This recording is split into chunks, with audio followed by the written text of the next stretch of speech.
Pentsatzen dut beraz banaiz, edo sentitzen dut beraz banaiz.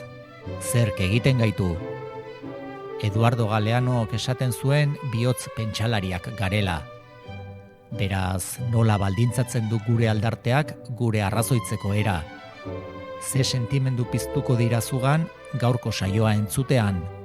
Poza, jakin-mina, haserrea, urduritasuna, lasaitasuna. Horiek guztiak sentimenduak aldira maila berean. Engainatzen ez duen sentimendu zintzo bakarra dagoela esaten zuen Jacques Lacan psikoanalistak. Larritasuna, angustia. Galdera basatiak, Inigo Martinezen saioa. Gainean ari gara flotatzen. Eta ni ikusten ditugu koloreak, erekin pentsatzen dugu, batik daude pobreak eta beratxak. Gaur, sentimenduak. Kaixo eta ongi etorri gure podcastera entzule. Gaurko saioan sentimenduen inguruan, emozioen inguruan arrazoituko dugu. Hausnartuko dugu sentimenduen gainean. Agian hori ez da batere sentimentala, ez dakit. Hobeago alda sentimenduak aske ustea, modu basatian, eta hori itzi jarri gabe gardenago edo zuzenago sentitzea, ez? Ez dakit. Zein ote den hitzen eta sentimenduen arteko lotura zehatza.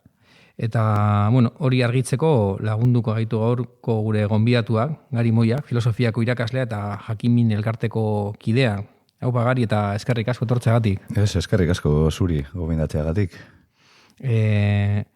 Esandakoaren inguruan hasteko, hitzek sentimenduak kutsatzen dituzte, eta are gehiago eta hortik tiraka zein da gaurko solasaldian erabili beharko genuken hitza, ez? Emozio, sentimendu, pasio.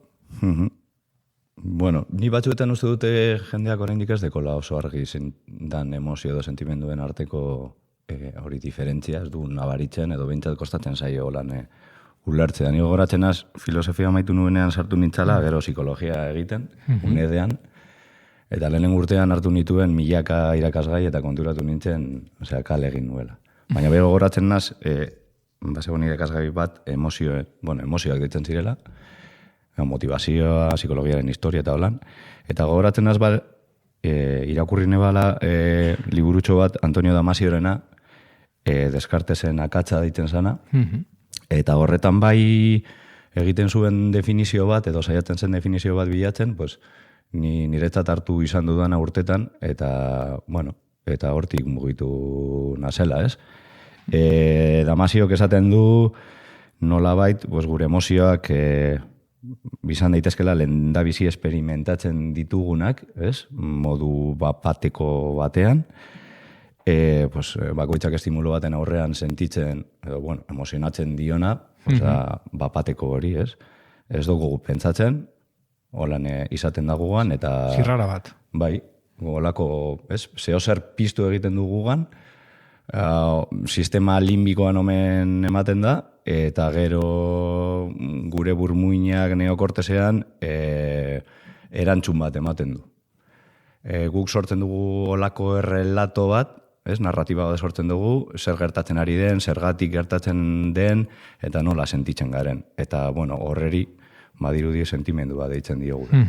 Ja, dagoenen horren inguruko narrazio bat, emozio inguruko narrazio bat. Hori da. Nik uste, interesgarria. Bai, sentimenduek gehiago irauten dute, pentsatze horrek, gogoratze horrek ekartzen du, sentimendu hori, gugan denbora gehiago handagola, eta emozioak desagertu egiten dira. Gehiago, edo azkarrago. Bai, agian aproposago orduan sentimendu hitza erabiltzea gaurkoan, emozio baino. Bai, Damasi hori egiten badiogu kasu, badirudi baietz.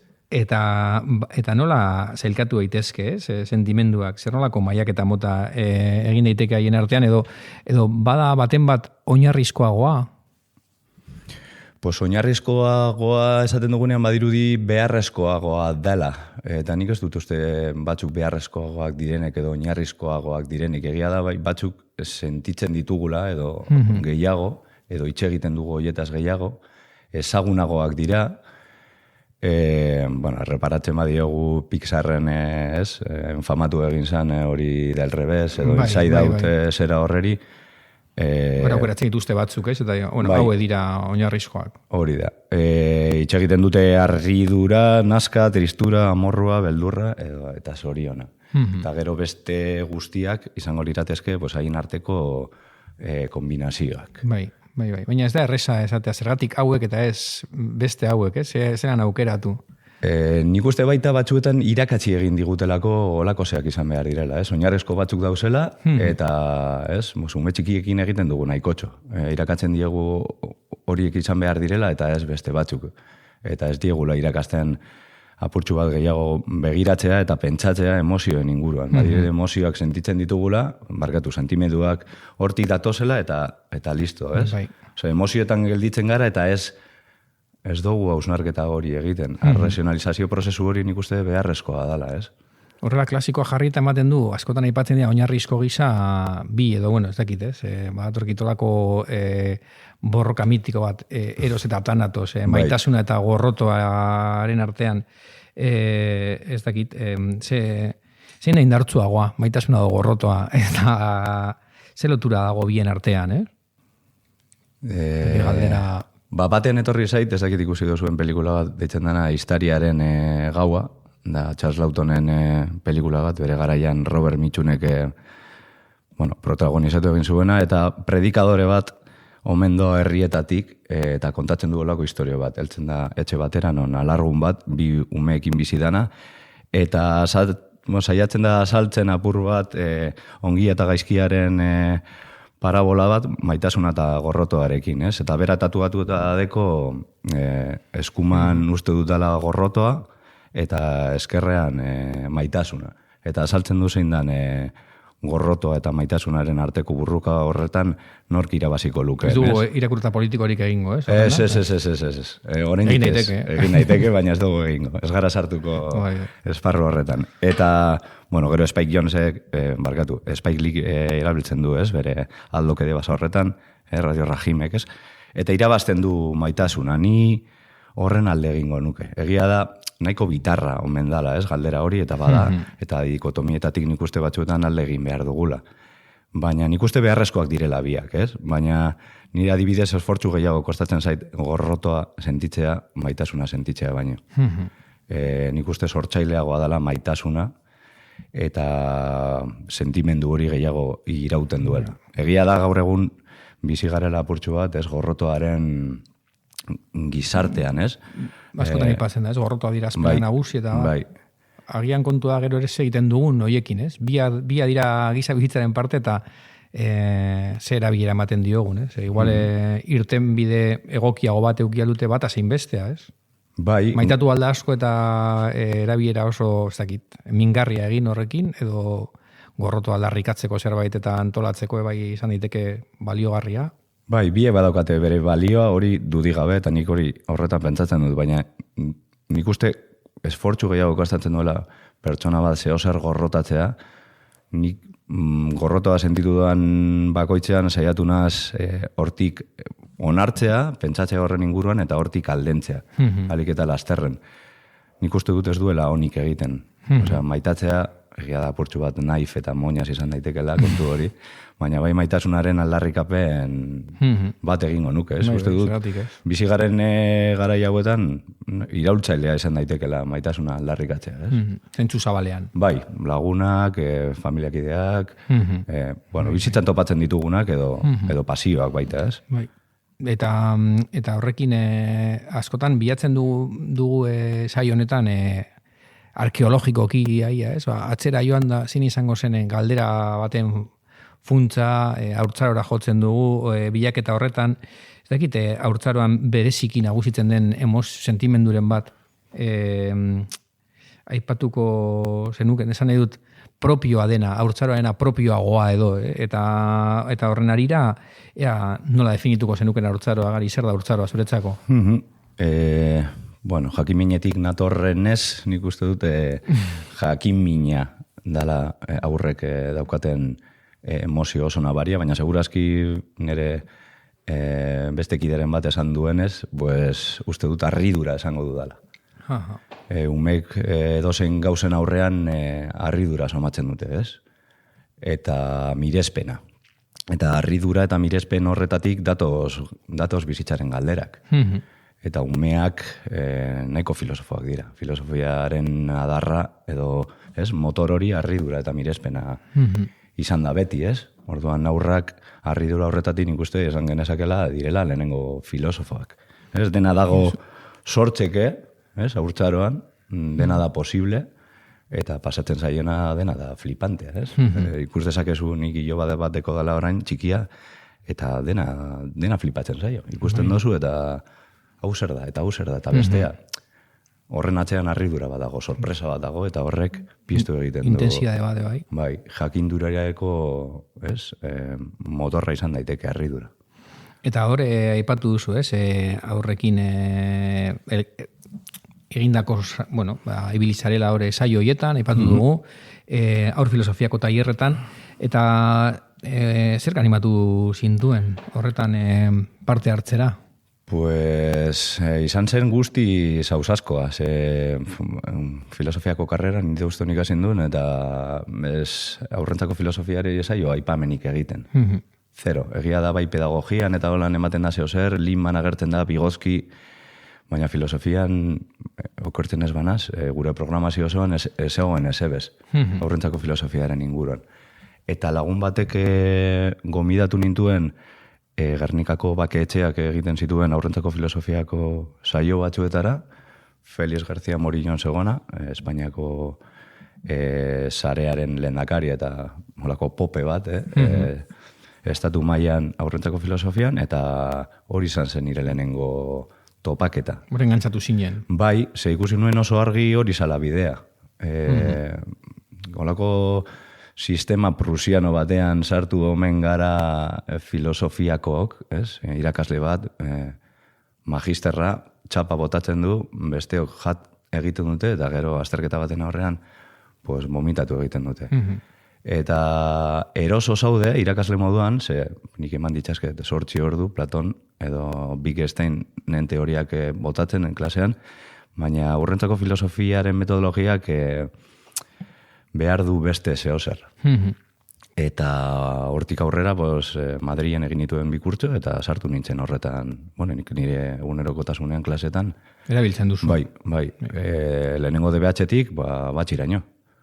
Eta harridura hori sentitzen duzu zenen orduan, ez? Pizkate aipatutako harridura hori jaso, ez dakit gogoratzen duzun hor momenturen bat, zure saioetako momenturen bat bereziki, dakit. Pues momentu bat baino dinot, gero botako dut zehozer, niri oso magikoa iruditzen zait, beraiek harrapatzen dutenean elkarrizketa nora jun behar ez dan. Guk erraminta batzuk ditugu, gidari moduan, eta bueno, pues, definizioak eskatu, edo adibideak eskatu, edo loturak esartzen saiatzen gara, beraien artean, galderak egiten ditugu, baina beraiek gidari egiten direnean, eta ikasten dutenean guk egiten duguna, eta beraiek jartzen direnean horretan, eta desagertzen zarenean, hori brutala da. Hori batzuetan gertatzen denean, ni urrundu egiten az, baina disfrutatu egiten dut horretaz. Ikusten zelan elkarri erantzuten diote, elkarri entzuten diote. Bai, eskatzen dizkiote adibideak, edo kontradibideak, edo esan dozun hau falazia bat da. Pues, nik nire lana egin dut. Eta holan esan beharrekoak esan dituztela, gogoratzen dut orain dela gitxi, errealitatearen inguruan egon ginela hitz egiten, eta dinamika batean jarri nien, errealitatearen detektagailua. Eta zer zen erreala, eta zer ez, Bob Esponja, katarro bat, pentsamenduak, zenbakiak, eta zenbakiekin tematu egin ziren, eta batek esan zuen. Zenbakiak ez dira realak, dira objektu fisikoen errepresentazio soiak. Hori bota zuen, ni esan nuen, nire lan egin dut, txekeak obratu badut, eta etxera. Bai, hori izan zen brutala. Espero gabeko erantzunak ere jasotzea, ez? Bai. Haien harridura, baino zure harridura ere egon daiteke, eh? Bai, ni batxuten uste dut umeekin dekogula olako aurre iritsi bat, ez direla kapaz hausnartzeko. Eta nik uste okertuta gaudela. edo ez dira kapaz beran emozioak edo sentimenduak adiraztea, edo hausnarketa bat egitea. Eta nik uste beharrezkoa dela, eta badakite, lagundu behar diegu, ze bueno, pues, aurrei lagundu behar zaie, eta urtsaroa bada babesteko eta laguntzeko momentu bat, baina bai kapaz dira zeharo, eta egiten dute bai. Eta harridura esango zenuke dela bai taldean egoten den, elkarrizketa horietan egoten den giro ez dakit emozional nagusia, edo Bueno, hartu beharko bazen uzein den hor nik uste batzuetan ez dakit mespresuz, ez da mespresua, baina da apurtxu bat, ez dakit gaztelen esaten da, ez dakit euskaraz nola esaten den, recelo. Ez dakit, igual batzuetan hitzak topatzea, baina bai begiratzen zaitu uste apurtxu bat, como, hau zer da? Bai. Ez gaude ohituta honetan. Eta apurtxu bat daude, espektatiban, zertaz doa hau. Zertaz doa hau. Baina nik uste gero zintxotasun esartzen dute eta onartzen dute. Eta nik uste gustora eta posik ibiltzen dira. Ze nik uste ematen diegu hitza. Eta batzuetan umeen hitza nahiko isilduta dago klaseetan, orokorrean eta filosofiako klaseetan nik uste areta gehiago. Nori mango diozu hitza kanta bat entzuteko gari. Bueno, ari gara hemen sentimenduen inguruan bueltaka eta pizgarri moduan, auziarekin lotutako kanta bat eskatuko nizuke. Pues nik aukeratuko dut Anari eta abestia da Minaren funtsa.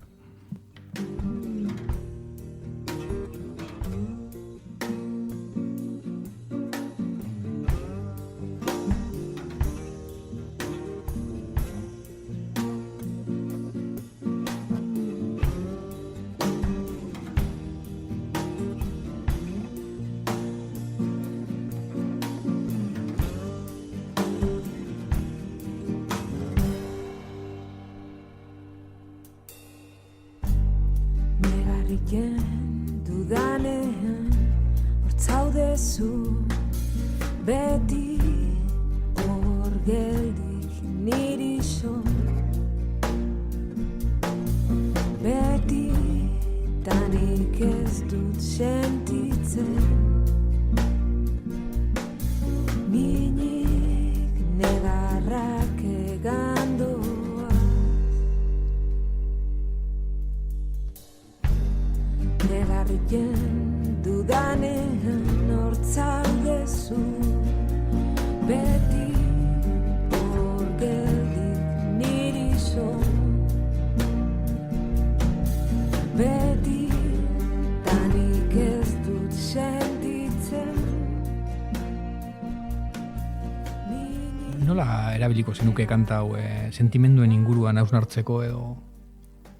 Pues berez, dinamika bat prestatu nuen bere garaian, nik nahiko melomanoa naiz. Lehen ez dugu itxegin pasioen inguruan, baina bueno, nik musika pasiotzat daukat. Asko gustatzen zait. Orduan buruatu zitzaidan musika nola baita erabiltzea klasean. Horrekin transmituko da gehiago, ez? Bai. Zure pasioetatik... Bai. Zeo sartu patzen baduzu zurea dana, nik uste... Transmisioa dela ezberdina, erabat. Bai. Eta, bueno, jartzen dizkiet lau abesti, hauetako Anarirena bat da, gero John Williamsen La Marcha Imperial, gero Jose Ripiauren Presaka eta Ludovico Enaudiren Experience. Eta esaten diete entzuteko, eta horren inguruan okurritzen zaien irudiak irudikatzeko da. Eta gero emozio bat adirazten badie, pues, idazteko. Musika pasatu irudietara eta gero emozioetara. Hori da. Orduan ustartu gero osnarketa bat egiten dugu musikaren inguruan, baina saiatzen naz emozioetatik abiatzen eta bigaiak gustartzen nola baita. Polita, bai, lanketa polita. Bai, gustatzen zaila, gainera musikazaleak dira baita. Musikazaleak. Eta bideo dokumental, bideo labur bat aipatu zenian aurrekoan bebai, ez? Lantzen duzuna klasean, 10 Minutes Older. zer kontatzen du laburmetraiak eta zer dela eta uste duzu interesgarria dela, gomendagarria dela? Pues laburmetraiak ez du askori kontatzen. Ze mutua da. Bueno, mutuak dira agertzen diren umeak, ez dute ezer esaten. Ger Frankek 1995 urtean sortu zuen dokumental hau, plano sekuentzia batean dago egina, eta bakarrik agertzen dira ume batzuk daudela zeo zer ikusten, baina ez dakigu zer den, hori. Zuri beltzez dago, eta ume batzuk agertzen badira ere, badago ume bat espreski plano fijo bat egiten diotela, ze mere emozioak adirazteko beste doai batzuk ditu. Eta jazta, 10 minutu dira, berak irudikatu nahi omen zuen denboraren iragantze horrek, baina nik emozioak lantzeko hartu nuen. Irudikatzeko zer dagoen, pantailaren beste aldean zer dagoen umea edo aurra ikusten horrelako emozioa bizitzeko, ez? Hori da. Edo gorputza adirazpena da, azkenean, ez? Pizgarria hori ze da, absarketarako pizgarria laburmetraia da, baina galdera batekin hasten az, eta esaten dira, ze omen dago ikusten ume honek. Eta nola dakizue. Bai. Bueno, pues hortik gestuak zer egiten duten, ez? Bueno, umeagia da, nahiko espresiboa omen dela eta emozio askotatik pasatzen dena, ez? Pues tristura momentu batean, alaitasuna, gero apurtxu bat angustia sentitu egiten du, beldurra, ez? Eta beraiek esaten diate, gestuen arabera, badakite zer ari den, zer emozionatzen dion eta zer sentitzen ari den. Kurioso, esaia, interpretatzea askotan gorputzen keinu horiek, baina, zelan itzuli emozioetara bai, ez? Bai, sinergologia badago lako psikologiaren adar batek, saiatzen dela apurtxu bat gestuak, bai aurpegikoak eta eskuekin eta gure gorpuzkerarekin egiten ditugunak, eta saiatzen da mezuak eta interpretatzen. Bai. Saiatzen az beraiek gestu horiek interpretatzea, eta, gero egiten dugu baita olako antzerki emozio asko erakusten dizkiet, eta saiatzen dira beraiek gestuekin adierazten. Eta besteok asmatu egin behar dute. Gero tartean galderak egiten dizkiet emozioen inguruan. Eta beste, aipatu diguzu kantaren bat, lantzeko, beste laburmetraia, beste pelikula o laburmetraiaren bat gomendagarria, gali? Pues batzuk ekarri dizkizut. Liburu batzuk eta gero laburmetrai bat. Claro, depende norekin landu nahi dozun zer. Ez da berdina erabiltzen dozun materiala HH-ko edo LH-koekin gero batxillargoan egiten duzuna, ez? Orduan, nik uste batzuetan saiatu behar gara egokiak diren, egokiak. Batzuetan erabili esan ditugu HH-ko entzako adin nagusikoekin, ez? Baina nik uste egokiagoak direla adin tarte bakoitzen entzako material batzuk. Orduan, orain nire bikotea HH-ko irakaslea dela. Ekartzen dizkit beti etxera liburuak, asko gustatzen zaizkio, eta asko gustatu zitzaidan Aserresauroa. Aserresauroa. Bai, Aserresauroa da Rachel Bright, bai, Aserresauroa da dinosauro bat, gainera flipatzen zaie dinosauroak, emi txikiei, eta Aserresauroa posik esnatu da, baina ez daki zergatik, eguna joan ahala, geroz eta aserrego dago. Orduan amaitzen du eguna oso aserre, eta bere buruari galderak egiten zergatik aserretu den hainbeste. Gero badago beste bat etxen dena keskasauroa, piknik bat egin nahi duena, eta bapatean ekaitza dator, eta ez daki keskak etortzen zaizkio burura, eta, apurtxu bat, bi emozio hoien inguruan, edo sentimendu hoien inguruan, hobeto esan da, apurtxu bat hausnartzeko. Bai, keskak eda zerreak baretzeko agian, ez? Solasaldiaren bidez. Eta gero badago laburmetrai bat etxen dara In My Heartbeat, da, hori bada maitasunaren inguruan berba egiteko. Bai. Hartzen ditugu iradokizunak, eta oroar, zer esaten dute aurrek sentimenduei buruz? Kostatzen zai, nola planteatzen dute gaia? Ez dakite, igual... Gehienek badakite, baina ez dute horren inguruan hausnartu. Badirudi, ez dakit nirekin basauden, badagoela olako emozioen inguruan itxegitearen moda bat, itxegiten da, asko itxegiten da, baina oso gitxi hausnartzen da horren inguruan. Eta umeak horren moden... Horrekoan planteatzen genuen Imanolekin kritikotasuna edo pentsamendu kritikoa modatik arago nola landu, ez? Hemen agian ere emozio buruz, emozioa landu behar diela entzuten da, mantra gisa, baina gero ezakit nola lurreratzen den hori, ez? Bai, adibide gisa, beraiek badakite, es como emozioak ez dira ez da positiboak, ez da negatiboak, guztiak baliagarriak dira, baina ni galdetzen diodanean, bueno, orduan beldurra edo poso nahiago duzu, zinekin geldituko zinake gehiago. Eta paradogikoek guztiak nahi dute posa. Bueno. Orduan nik esaten dut, bueno, orduan badaude batzuk positiboak eta negatiboak izan daitezkena. Bueno, gehiago baloratzen ditugula. Zergatik? Bueno, hortze dago gure lana, ez? Baina badirudi ikusi duten pelikula, bideo, ipuñetatik, edo gurasoek esan dieten zenbait aipuetatik, badakitela, baina gero tiratzen badozu hausnarketa hori, prozesu hori falta zaiela. Nondi datozen, edo zer egin beraiekin. Bai, bai. Bai, adibidez, pues batek esaten zidan, bueno, estoikoei erreparatuta, pentsamenduetatik datozela gero gure jarrerak, ez? Pentsatu gai dugu gertakariek hortze daudela, eta gure emozioen iturria direla, baina, bueno, estoikoek esaten zuten, hortze badagoela olako zubi bat gure pentsamenduak direla, ez? Pues beraiek ez dute uste hori, uste dute gauzak gertatzen direla motibo barik. Bueno, hor dago prozesu bat, eta prozesu horretan murgiltzea, nondi datozen, zer egin, emozio hori. Bueno, bada hor lan bat ere, sujetibatzeko norbere sentimenduak edo pixkate ikuste hori egon aldene kausa horren atzean, ez? Lagungarri gisa.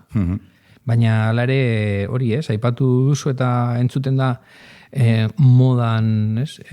Hezkuntza behintzat ezartzen den kontua dela, edo gizartean oroar, ezakite emozioen, sentimenduen, orain nahaztuz biak, aldeko apologia bat egiten dela uste duzu, arriskutzu alda hori, entzuten bada, bueno, aska ezazu sentitzen duzuna, ez? Ez omen da ona sentimendua gordetzea, eta ez dakit, zer da hobeagoa batzutan, ez? Gordetzea, kontrolatzea, ateratzea, gaur egun ere askotan hitz egiten da sentimenduen kudeak eta ez dakit iztegi empresariala bai heldu zaigun sentimenduen mundura, apologia horri buruz edo moda horri buruz edo ze hausnarketa ingo zenuke. Egia da modan dagoela.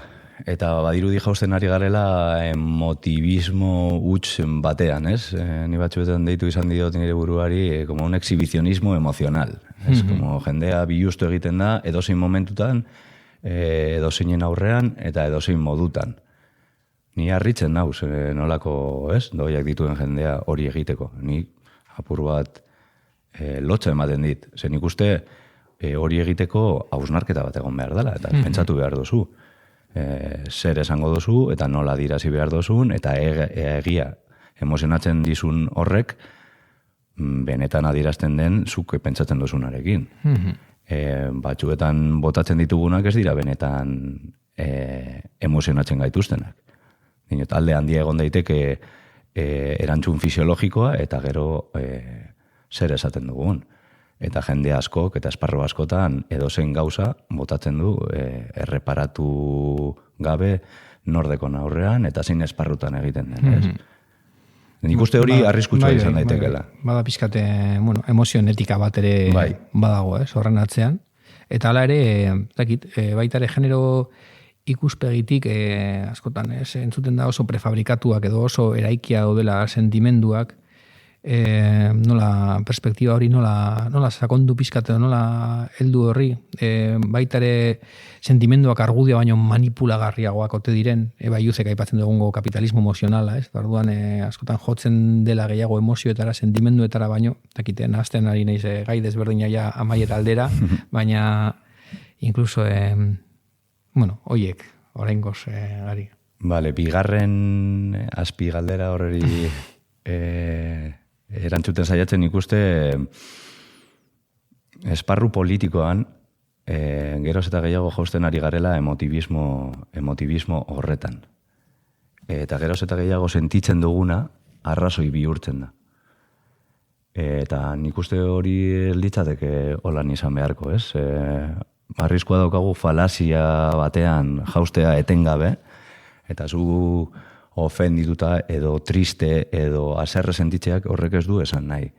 Arrazoia dekozunek. Baina geroz eta gehiago gure politikariek edo gure egungo egoera politikoak eramaten gaitu esparru horretara non emozioi erreparatzen diete, ez? Emozio primario hoiei guk beraiekin edo hoiekin identifikatzeko eta gero ostean alderdi edo ideia politiko hoiekin identifikatzeko, ez? Jakina da, pues, esker edo eskumako muturreko historiak demostratu digu, nola familia edo emozioak izan direla propaganda egiteko herramienta. Hausnarketa desagertu egiten da eta emozio batzuetara batzen gara. Bueno, marketinga edo iragarkia edo propaganda ipatu zula ere askotan horretan oinarritzen da gehiago, emozioetara jotzea da kontua. Bai. Baina, eta genero ikuspegitik zelan... Pues nik uste... Tailerretan incluso, diote asko aurrekin. Asko evoluzionatu dugu, baina gero batzuetan kontrolatzen zara, ez da la olase. Horreko gunean dinamika hau egiten aurreko astean klasean, konturatu nintzen nahiko dikotomikoa eta oraindik jarraitzen duela, emakumeak gehiago adierazten dituztela, beraien emozioak eta hobeto kudeatzen dituztela gizonak baino. Neska batek esaten zidan, eske gure laguniei ez diegu barre egiten beraien sentimenduetaz. Eta beste ume batek izona sana esaten zuen, bai, beraien artean, pues jo que se, beldurra dekon norbaiteri, beldurti deitzen ziotela. Orduan, argi dago, ze nolan kudeatzen duten emakumeak eta nola kudeatzen dugu gizonak. Egia da nik uste evoluzio bat dagoela, eta oraindik pues, badagola lana, ni autokritik egiten du gizon moduan, ez? Zen nola adierazten ditugu, nola kostatzen zaigun adieraztea gure emozioak. Baina, bueno, nik uste oraindik lana dagoela, ze gero klaseetan ikusten da mantentzen direla estereotipo horiek. Eta hori eraikia diren enean, ez dakit entzuten da gaur egune asko adimen artifiziala, ez dakit horrez gain ere emozio artifiziala zitzen genezak, Pues ez dut horretaz inoiz entzun, emozio artifizialak. Zer esan nahi duzu horrekin? Ni bez, egin dut olako lotura bat, adimen artifiziala, emozio artifiziala, ze punturaino prefabrikatuta datozen ja, Hombre, izadeteke, ni batzuetan ez dakit gure emozioak edo sentimenduak nondi datozen, biologikoak diren, dinot, guk emozionatzen gaituena berez badoka komponente biologiko bat, bizirik irauteko zeo zer badan, adibidez beldurra, pues, demagun kobasuletan bizikinean eta eiz egin behar gendun, pues, beldurra izateak horrek bizirik irauteko herramienta bat omen zan. Edo bestela ikasiak diren, gure gurasoek irakatsi digute edo irakatsi dizkigute zeintzuk diren beldurroiek, badago esperimentu oso famatu bat, non usten diete ume batzuei suge bat, eta beldurrik ez daukate. Eta ama badago kanpoan eta zeharo beldurtuta. Ikusiko bagenu ama nola sentituko litzateken, igual agian ume horiek ikasi egingo lukete objektu horren aurrean beldurra euki beharko luketela. Orduan artifizialtzat hartuko genuke igualagian emozio hori. Nik uste emozio edo sentimendu puruak lan eukitzea ez dagola, eta beti irakaspen bat omen dagola zer nolan sentitzen garen, eta ze emozio euki ditzazkegu. Ederto gari, joan gara sentimenduak korapilatzen, horren inguruan hausnartzen, espero dute gustura sentitu izana, gaurko elkarrizketan. Oso gustora, eskerrik asko, berriz, eskerrik asko argiakoei, konbidatzeagatik, eta oso posik. Mila esker. Eta, bueno, ez dakite heldutasun sentimentala posible haute den, baina horri helduko diogu heldutasunaren gaiari urrengo saioan. Urrengo arte, eta oso ondo izan. Argiaren podcastak. Podcast hau libre eta doan zabaldezakegu Argiaren komunitatea osatzen duten milaka lagunek proiektua diruz babesten dutelako. Zuk ere kazetaritza independentea babestu nahi baduzu, egin Argiako kide.